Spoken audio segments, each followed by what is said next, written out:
And we are live. Well, good evening and welcome back to the Gentlemen of Crypto, episode 469. Today is Thursday, September 12th, and I'm King, here to bridge the gap between the community and crypto daily, Monday through Friday. Today, a lot of interesting stories. U.S. Treasury is in the news. Says crypto could be the next frontier in the war on terror, you don't say. Local Bitcoins. Tor browser users at risk of losing their Bitcoins. U.S. politician uses crypto to buy cannabis for tax remittance demo. And Bitcoin scores in Premier League. Why Watford's shirt deal is important. So a lot of good crypto news today, of course. What's going on, Madam Crypto? I know people are getting some notifications late. So I'll let everybody flow in and start off by talking about the price of Bitcoin and some of these top coins today. As we've been discussing, not much change. Today, Bitcoin is at $10,393, up 2.33%. Ethereum at $181, up 1.87%. Litecoin at $69, down 0.3%. Ripple at 25 cents, still up 0.38%. And Bitcoin Cash, $302, up 1.27%. So again, not a lot of changes. We're still seeing the same chop we've been seeing every day. What's going on, Tessa? Shannon, what's up? What's up? Hello. All right, top story of the day. We've been calling for this for about a year now, and it is starting to happen, I guess. U.S. Treasury is in the news saying crypto could be the next frontier in the war on terror. I mean, I did not believe this when I saw it. I know it's coming. But, you know, in the way it was said, I was like, hey, were these comments misconstrued? You know, what's the deal here? I actually clicked on the article itself and looked at it, where they the resource they got it from. But looks like a U.S. Treasury official yesterday reconfirmed the government's concern that cryptocurrencies are being used to fund terrorist organizations and activities. In a speech delivered to the annual International Conference on Counterterrorism, Undersecretary Siegel Mandelker suggested that unless appropriate legislation is implemented, i.e. laws, is implemented to regulate cryptocurrency exchanges and trading ventures, terrorists could ultimately fund their activities through digital means and go completely unnoticed. Wow. We've been calling for people, and here it is. I mean, to me, the bull cycle is beginning. I mean, we might not see a sharp uptick in price, but this is the beginning of the next big bull cycle. You now have government officials at conferences saying that Bitcoin will be the cause of terrorism activity. They say while most terrorist groups still primarily rely on traditional financial system and cash to transfer funds without appropriate strong safeguards, cryptocurrency could become the next frontier, Mandelker said. Again, I mean, for one, let's get rid of crypto. Let's get rid of cash. Let's get rid of like everything. Bad people are going to do bad things and good people are going to do good things. Extremists are going to do extreme things. Radicals will do radical things, right? Like this is going to happen no matter what the means of trade are. Do you think you can just get rid of Bitcoin and cryptocurrency and terrorists will never happen? You can get rid of the US dollar, which is the most used currency for terrorist activities, and there will be no more terrorists? No. I mean, look. Back in the day, you can get a back massage and somebody go do a terrorist activity. You know what I mean? Before there were a means of value. You know, give me 10 cows and I'll go take care of this business on somebody else's farm for you. There is no way to get rid of it. So the fact that we are, of course, going on these ghost chases, which, I mean, hey, let's be clear here. I'm not stupid. Everything reverts back to business and money for the most part here in America. And this definitely reverts back to business. What do they say? We need appropriate legislation. That means we need to have meetings, which means we need to have people attend. We need luncheons and all this other stuff. We need to fly people in from around the country. That's all money and business. We need regulations. That means we need new task force. We talked about this before. These task force are going to need budgets to do whatever they need to do to be successful, right? All this does is spur the economy, spur business, and spur money, and of course give you something to blame when everything goes wrong. So you can see here, this report from last month. We didn't catch this one, August 19th. Bitcoin is being used to fund terrorist activities. And we did catch one, the one that was in the New York Times. The undersecretary went on to say that not taking necessary action may result in compromises to national security. As a result, the Treasury Department has vowed to work with governments across the globe to ensure non-compliant networks and fintechs do not survive. Wow. I wonder, again, slippery slope. What is considered non-compliant? It's up to a handful of people working for the government to decide what they consider compliant or non-compliant. And if you're non-compliant, they've already basically said they're going to go to war with you because you won't survive, right? Mandelker further claimed that terrorist organizations and their supporters are constantly looking for new ways to raise and transfer funds without detection or tracking by law enforcement. So a pivot to crypto would be a logical choice, according to the official. Oxymoron in this sentence. He basically just said that the terrorist organizations, of course, they're looking for ways they can't be detected or tracked. So they're going to go use crypto and Bitcoin, right? Well, you just caught them using Bitcoin. You talk about in this article, you talk about it in your speech. So again, this is FUD, people. This is fake news by our own government, which is unfortunate. If terrorists decide to use Bitcoin, the same reason why we want our own actual government to use it is because it's transparent. We can track them. It's pretty easy to do so, which is how they found the minimum amount of terrorists who have used it already. And the next thing is this whole thing about us not getting attacked. Like, how many terrorist attacks has the United States had by foreign entities? People, wake up. It is not. I know I'm saying this the day after September 11th, but it's not a real issue we should be concerned with. We have these two big oceans, the Atlantic and the Pacific, and a lot of countries who have not yet began to figure out how to travel throughout the sea, especially when we have our entire Navy out there.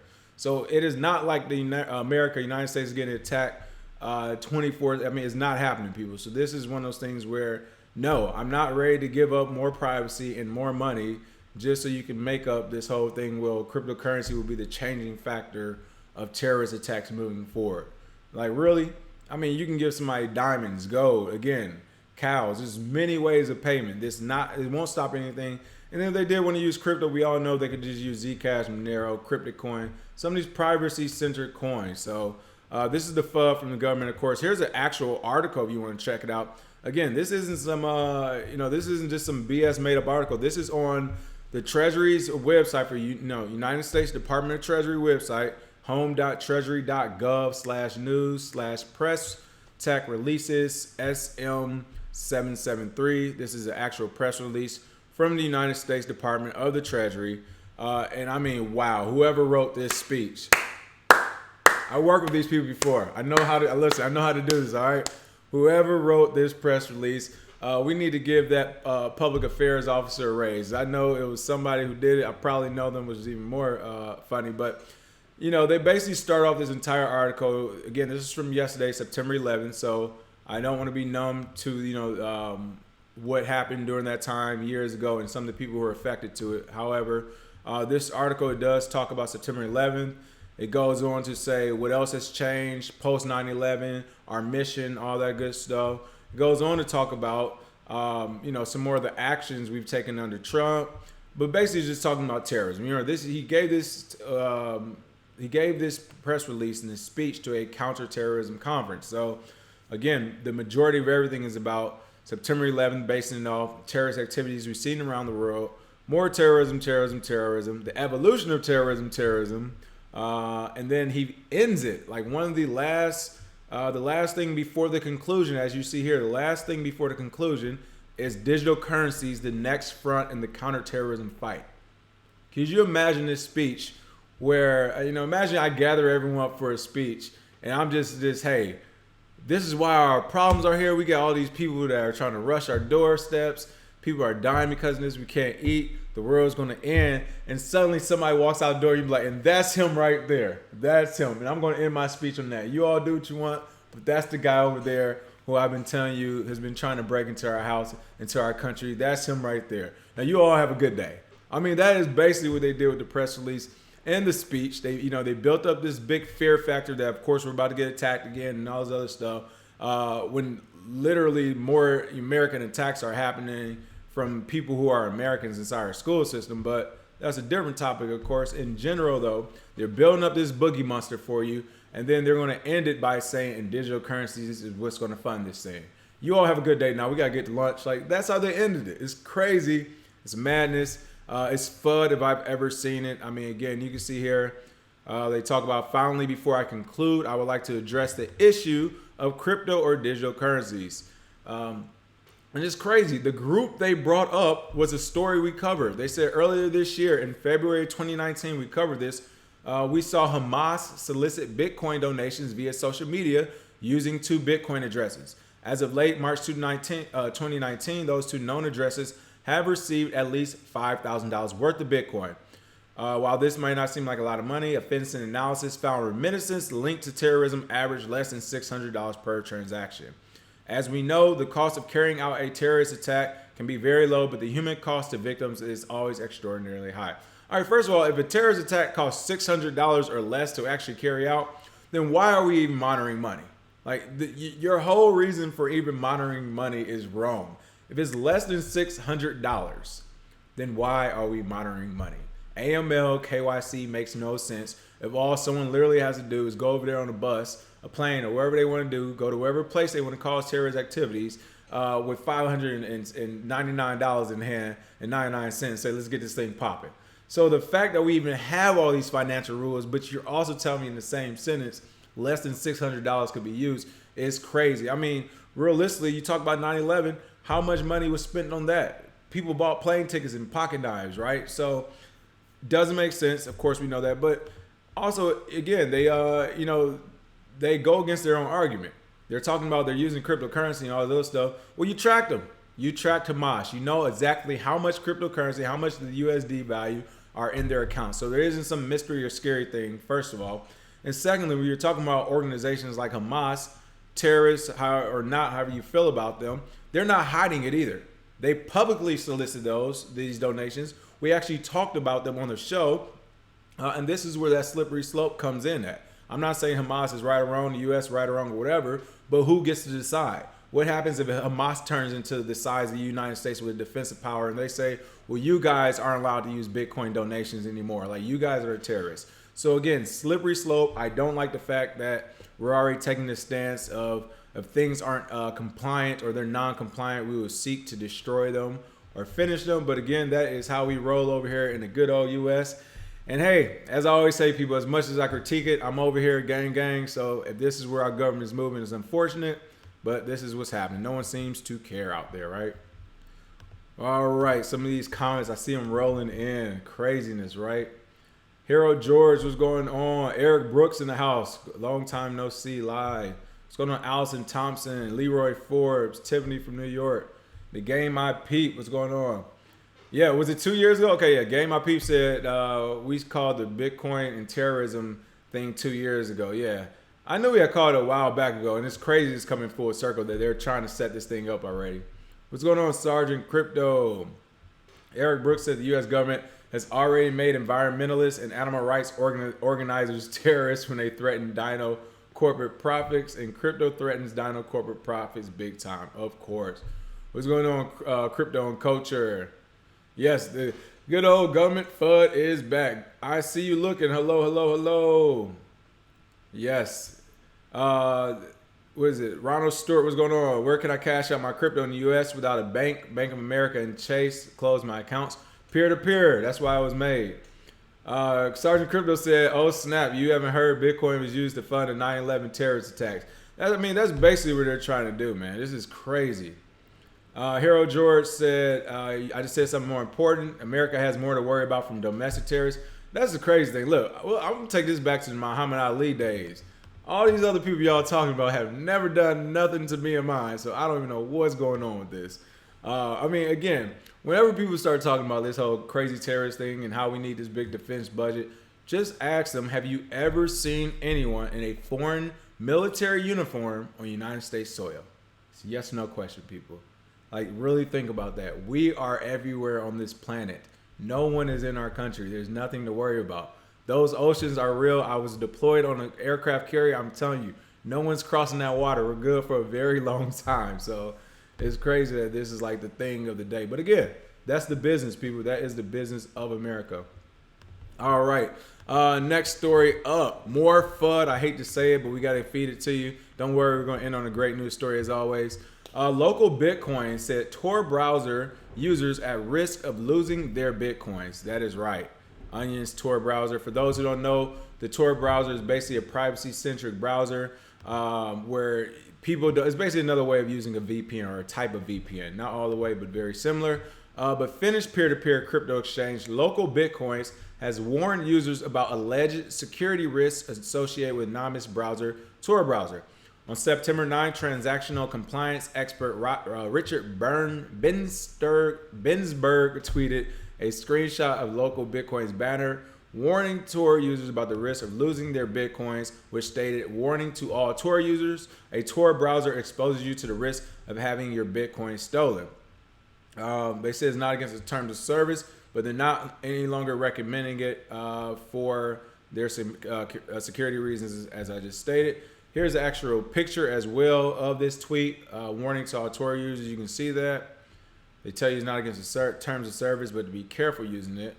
But yeah, so for those who are in the know, Local Bitcoins has been one of those peer-to-peer exchanges basically we've called out a while ago. I think it was almost a year ago at this point, a year and a half maybe, because probably a year and a half. It's close to the beginning of 2018. Local Bitcoins was literally the place to go. It was like the Yelp of finding people nearby you. I mean, it's literally you just bring up, you go on it on the online site, you find people near you. You get to trade Bitcoin and cash online. You can meet someone in person. I mean, it had all the different options for you. It worked great. Then they got the tap on the shoulder. Noticeably, they got the tap on the shoulder because, I mean, the terms of service changed overnight. They started wanting your blood type and all your identity and all that good stuff to go with small transactions. Eventually, they became full-fledged AML, KYC compliant, which in the United States, we know that means you are working with the government, right? So cool, we get that. The government is basically Local Bitcoins. If you hear Local Bitcoins, just think of government. And again, I'm not saying this to be anti-government or anything. Like, as they say, if you have nothing to hide, then don't worry about it. Who cares? But for those who do like privacy, because hey, why not? We are entitled to privacy. We don't have to give you an explanation of why we want to keep our lives private. But for those who do like that, this is a move by the government. The Tor browser works. No one else is complaining about it. Here, you want me to tell you what exposes your Bitcoins or exposing any type of risk to losing your Bitcoins? That's going online. If you're online and your Bitcoin, your private keys are online at the same time as you, then you have been exposed, okay? I don't care if you're using a VPN, a Tor browser, you're tunneling through this way, asymmetric this, it doesn't matter what you're using or how you're using it. If you're online and there's a way to access your wallet, then you are at risk. So them all of a sudden saying the Tor browser is what's causing it, to me, is the government working at Local Bitcoin saying, hey, we can't track all of you all because most of you using the Tor browsers are VPNs. So if you could please get off of it for us, we can appropriately put your name next to your Bitcoin wallet addresses and send them on up the chain of command. That is what's really happening. And I'll tell you another reason. They didn't even say how or why.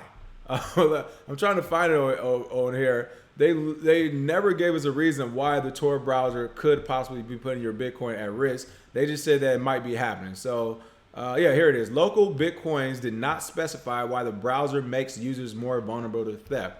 Of course they're not going to specify it. Just tell people. It's like, hey, as long as we get some of them switched back over, that was a base hit for them. But there's literally no reason. I haven't heard anything in the news. I'm all over the internet when it comes to stuff like this. So until I do hear a reason, I would just say, hey, they're coming out. Local Bitcoins is basically giving you the last red flag, like the last flare gun. Like, hey, if you are a part of this industry and you want your privacy, you may want to leave this platform now. This is what it is. All right, this is crazy. Antonio said Local Bitcoins was so reliable in the past until the establishment finally caught up. I mean, exactly. They tell you don't use the Tor browser. The next thing, make sure you don't use VPNs or nothing. You might want to log in with your camera on so we can actually see as you and say what you plan on trading so we can know that you did it and have it on the record. It's crazy. Aircoins Lee said the ATMs are popping up all over Chicago. You must scan your license now. Wow, I didn't even know that. You must scan your license now before transacting. Government's going to get their money. That is crazy. You got to scan your license before using a Bitcoin ATM. That is crazy. Yes, Eric Brooks, good point. Caution, Tor was created for DARPA and likely has backdoors. Of course, DARPA was the initial internet that the government created way back when. And you're right. If Tor was created for DARPA, so more than likely it does have backdoors already. But hey, Madam Crypto. That's why people do say use the VPNs and Tor together, not separately at the same time. Madam Crypto said use Paxful. Yes, Paxful is pretty good. Eric Brooks said, but agree local Bitcoin is extra scamming. At this point, I think they already did it. Like I said, the U.S. Undersecretary of Treasury is probably working this right now. He's probably doing the local Bitcoins tweet at the same time he's doing his press releases. All right, now some more interesting news in the crypto space. U.S. politician uses crypto to buy cannabis for tax remittance demo. Wow, look at the marijuana leaf here again, the crypto tattoo. Such a bad guy right there, right? A California politician has become the first elected official to use cryptocurrency to purchase cannabis in the United States. A press release shared with Cointelegraph on September 11th revealed that Berkeley City, of course, it had to be Berkeley, right? Berkeley City Council member Ben Bartlett used Bitcoin Cash and the stablecoin Universal Dollar UPUSD to make the purchase at Ohana Cannabis, a dispensary in Emeryville, California. All right, so this is first of all a good story for Bitcoin, because when they do come for all the crypto stuff and they're saying, hey, like criminals are using it to buy dope, they can say Bcash is being used, not Bitcoin. There you go. The purchase was part of a live demonstration of crypto financial technology conducted by blockchain company KRBE and the Blockchain Advocacy Coalition. The latter is a group of California-based businesses and consumers that work to promote transparent blockchain legislation at a state and national level. Now, it looks like, according to this press release, the initiative forms part of the Blockchain Advocacy Coalition sponsorship of a new bill, AB 953, that would enable California to accept cannabis tax remittance via stablecoin. During the demonstration, the team at KRBE was reportedly on hand to explain the ins and outs of blockchain and stablecoin technology to local elected officials. Now, I will be honest. The positive of this story is that, hey, yeah, they're trying to get crypto even at a stablecoin level into the cannabis industry, as I said, for remittances at the very least. This is a base hit. However, let's not be fooled either. They're not doing it all for intrinsic reasons.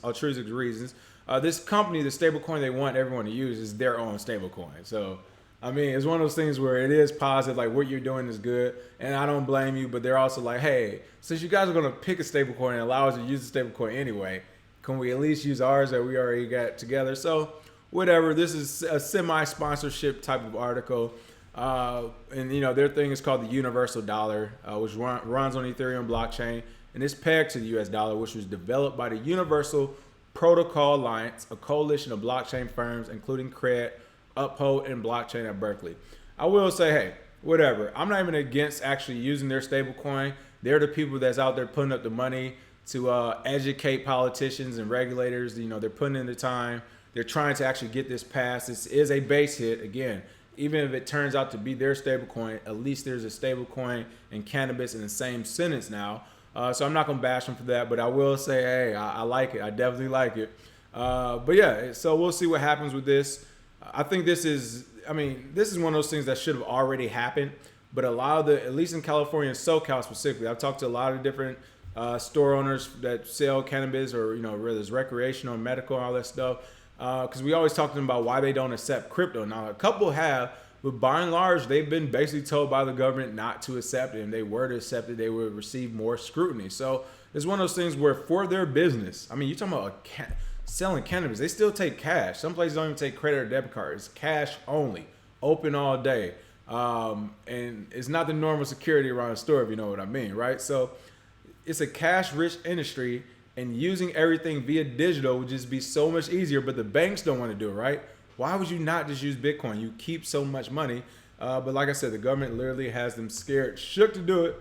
I'm not mad at them. If you've been in the cannabis industry fighting for fairness and, and self-regulation, all that good stuff for the last 30 or something years, at this point, I'm sure you're just like, whatever, man. We finally got legal weed. I'm not about to go to another war now. Some people are done fighting. I get it. And that's where we pick up the baton. Crypto warriors in the house. All right, last but not least, Bitcoin scores in Premier League, why Watford shirt deal is important. This was a very cool story. And shout out to eToro. They help. I see them over here as a premium partner on this website. I know they also helped sponsor the Bitcoin Is event with Russell Okon, which is pretty cool. So shout out to eToro. But looks like as part of a sponsorship deal, the kits of the UK Premier Football Club Watford FC will now be adorned with the iconic Bitcoin B logo. The announcement comes following a 3-year partnership between the team and Bitcoin sports betting platform sportsbet.io. The company claims the move is part of a public awareness campaign. The head of marketing at Watford FC described the logo's inclusion as the firm's way of giving something back to the cryptocurrency community. Hand clap. Hand clap. You know, it's actually a great idea too. When you talk about the Bitcoin B logo, people, the beautiful thing about it is no one owns this stuff.